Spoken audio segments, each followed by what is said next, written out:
Assalomu alaykum qimmatli qarindoshlar. Taxminan yarim asrdek diktator, ateist va materialistik siyosiy hokimiyat tarafidan cho'llashtirilgan ziminlarni erkinlik, adolat, haqiqat, axloq, vijdon va bilimni yoqlaydigan cho'nqur fikrlar bilan munbatlashtirgan diktator hokimiyatga qarshi har vaqt adolatni yoqlagan, o'zi ishonmagan qonunlarni hech qachon qabul qilmagan Aliya Izetbegovich o'ziga ergashgan kishilarning azobli ruhlarga malham bo'lgan cho'nqur ideyalarni o'ttirib qo'ydi. 20-asrning boshlarida Hind yarim qit'asida Muhammad Iqbal Sharq islomining qandoq cho'nqur va she'riy nafasi bo'lgan bo'lsa, o'xshashla Aliya Izetbegovichmi G'arb islomining nafasi bo'lishga nomzod zotdir.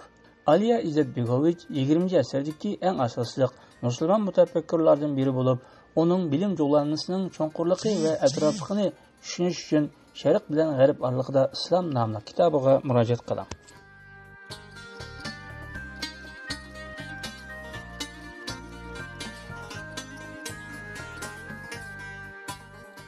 Muallif mazkur kitobini bunday ta'riflaydi. Bu kitob teologiya, ya'ni ilohiyotga munosabatli emas. Menmu ilohiyat emas. Bu kitob faqat islomni hozirgi zamon kishilari so'zlashadigan va tushunadigan tilga tarjima qilish urinishidir xolos. Ali Izetbegovichning bu ideyasi Turkiyaning milliy shoiri Mehmet Akif Ersoyning islomni davrning idroki bo'yicha tushunish degan ideyasiga o'xshab ketadi. Ya'ni islomni davrning ro'yi bo'yicha tushunishni tashabbus qildi. Muallif kitobida hozirgi dunyo puchunlayotgan ideologik to'qinishda islomning o'rni zada qayerda degan savolga javob izlaydi. Uning qarashicha mavjud dunyo qarashlarini mundaq 3 qismga ayirishga bo'ldi.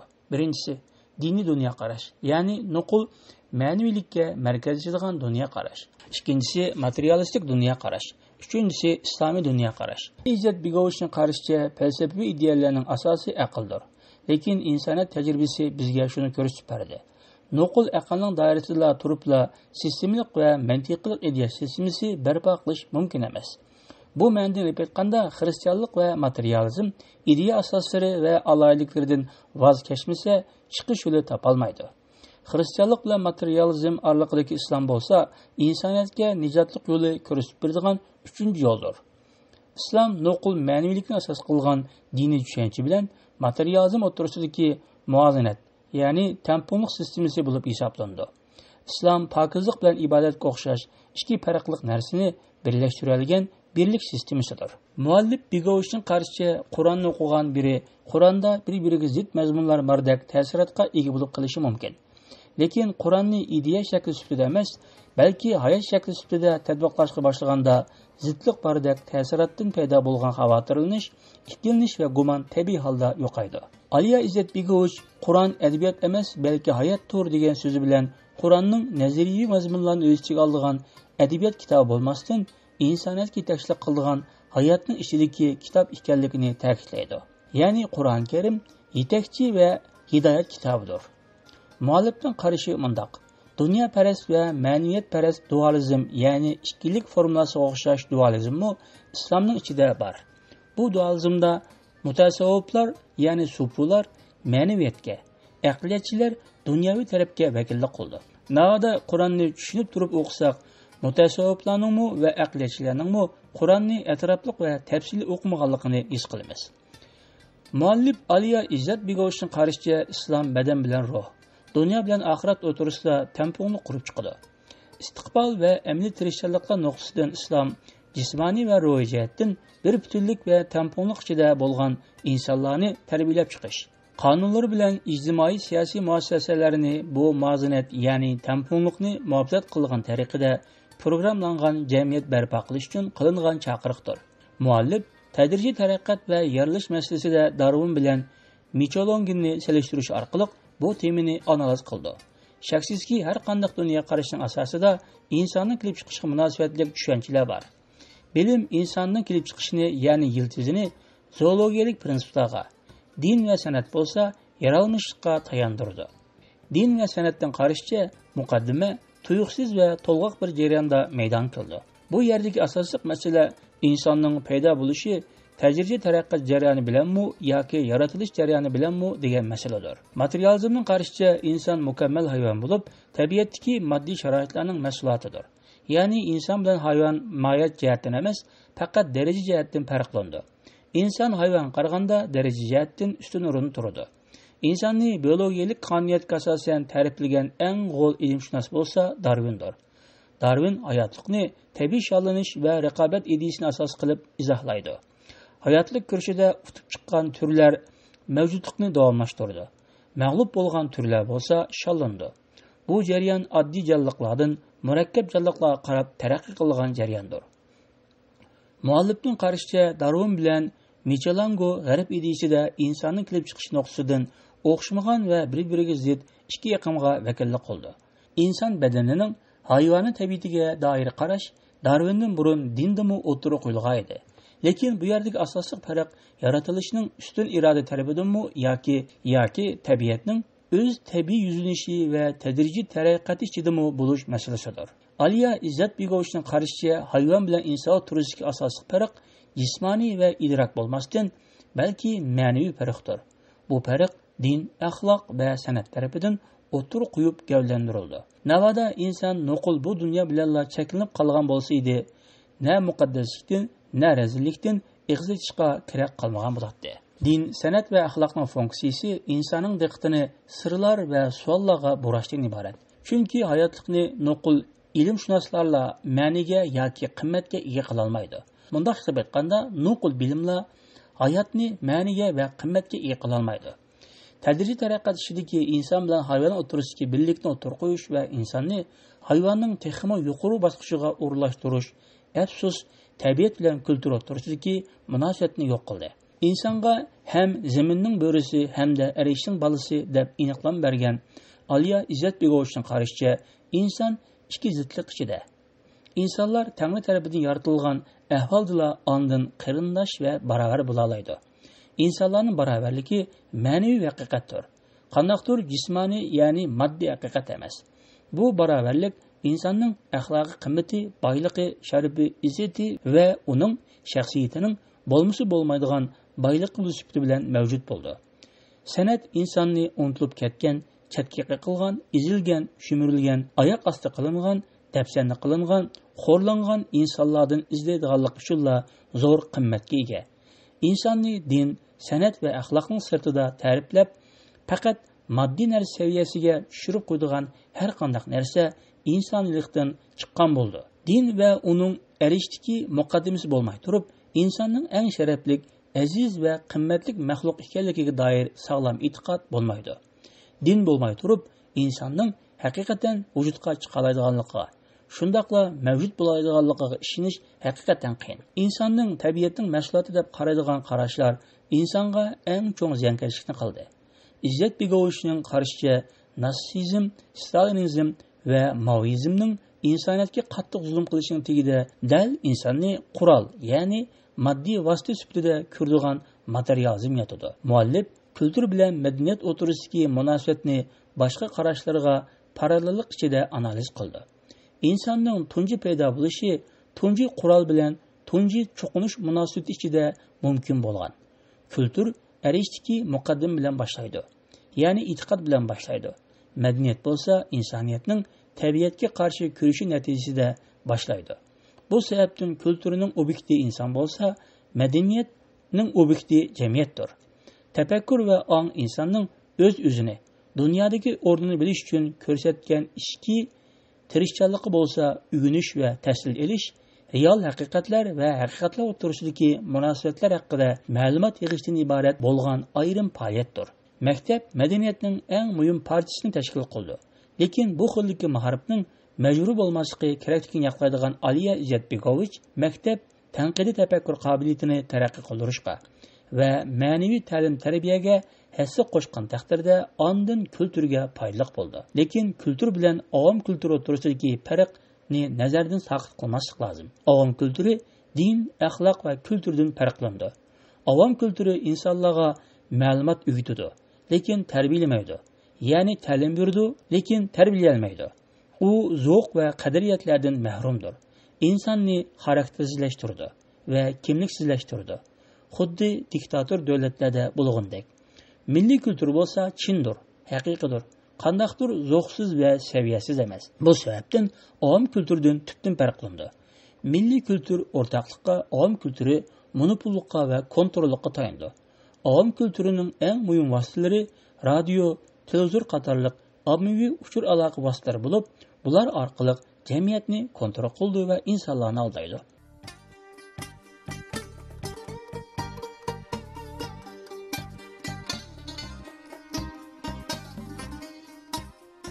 Din insonni erkinlashtirish tirishchanligidir. Lekin din sistemlashib davlatlashganda tuzumning parchasiga aylanib qoldi. İnsonni erkinlashtirish burchidan ayrilib qolganligi uchun din zulmning bir vositasiga aylanib qolishi mumkin. Aliya İzzet Beyoğlu'nun qarashicha din va inqilob azoblar va iztiroblar ichiga to'ldi. Har ikkilisi bayashachilik va xotirjamlikda yo'q bo'lib ketadi. Amaliyotda davomlashayotgan narsa din bilan inqilobning vujudga chiqish urinishidir. Ular vujudga chiqqan hamon o'limi teng keldi. Din va inqilob vujudga chiqqan hamon o'zlarini bo'g'oldigan, qisadigan muassasalarni va qurilmalarni paydo qildi. Muallif kitobida madaniyatni sistemli tanqid qilish uchun qandaqdir uni butunlay rad qilishga bo'lmaydiganligini, madaniyat haqidagi afsonalarni, to'qilmalarni va qarashlarni yo'q qilish lozimligini ta'kidlaydi.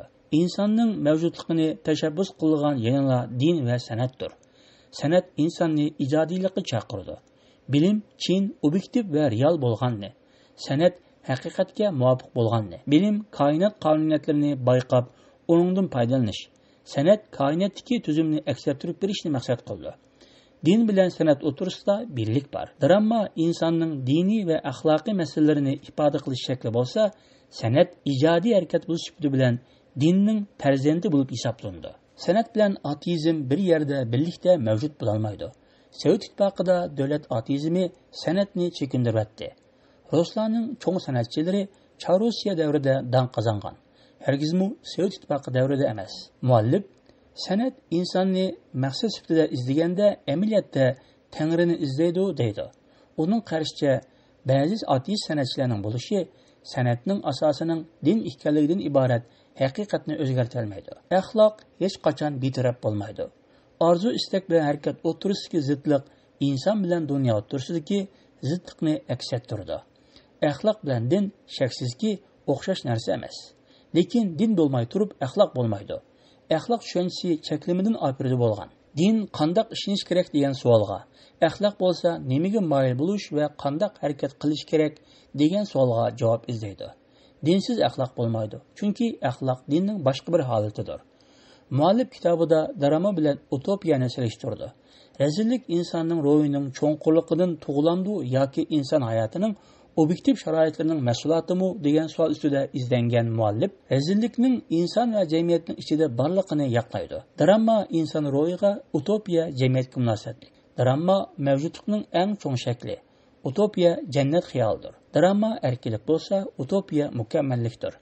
Drama inson bilan, utopiya dunyo bilan band bo'ldi. Muallif insonlarning almisaqdan beri ikki tushuncha, ikki xil pozitsiya, ikki xil hayot shakliga ega bo'lib kelganligini deydi. Hayotda shundoq insonlar borki, kuchlik hokimiyatga cho'qindi. Intizomni va armiyalarda ko'rilgan qo'mondonni, xodimlari muqim bo'lgan tuzumni yaqlaydi. Yangi qurilgan shahar rayonlari rad nomeri to'g'ri bo'lgan va tashqi ko'rinishi asosan o'xshash bo'lgan uylarda o'tirishni yaxshi ko'rdi. Muzika taraddlarini, formulalarni, o'yinlarni, faoliyatlarni, paraddan o'tish marosimlarini va bularga o'xshash turmushni pardozlaydigan va osonlashtiradigan ishlarni yoqtirdi. Qisqasi, har ishning qonunga muvofiq bo'lishini orzu qildi. Bular puxrolik eng yuqori insonlar bo'lib, itoat qilishni, bexatarlikni, intizomni, tashkilotni, rahbarlarining baxtishiga sazovor bo'lishini, ularning yaxshi ko'rishiga erishishni o'ylaydi.